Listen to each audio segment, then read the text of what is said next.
చదువుకున్న వాళ్ళు సైబర్ మోసాలకు గురవటం చాలా చాలా తక్కువ, లెస్ దెన్ 10%.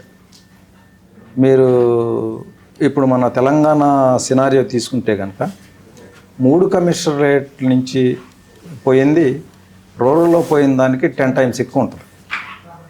అంటే రూరల్లో ఎంత తక్కువ రిజిస్ట్రేషన్ అవుతుంది చూడండి. ప్లస్ రూరల్ అంటే కూడా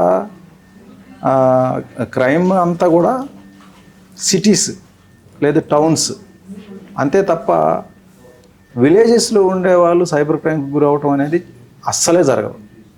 వాళ్ళకి ఎక్కువ మంది ఇంటర్నెట్ వాడరు, ఇట్లా వచ్చిన మెసేజ్లను వాళ్ళు కన్సిడర్ చేయరు. ఫోన్ కాల్స్లో కూడా వాళ్ళు ఏదో హిందీ మాట్లాడితే మాకు అర్థం కాలేదని కట్ చేస్తారు తప్ప లేకపోతే పెద్ద పట్టించుకోరు. వాళ్ళే బెటర్గా ఉన్నారు. సిటీలో ఉన్న చదువుకున్న వాళ్ళకంటే కూడా రూరల్లో ఉన్న పబ్లిక్కే తెలివిగా కూడా ఉన్నారు. ఏంది వీడు చెప్పేది నిజమా కాదా అని చెప్పి వెరిఫై కూడా చేసుకుంటున్నారు.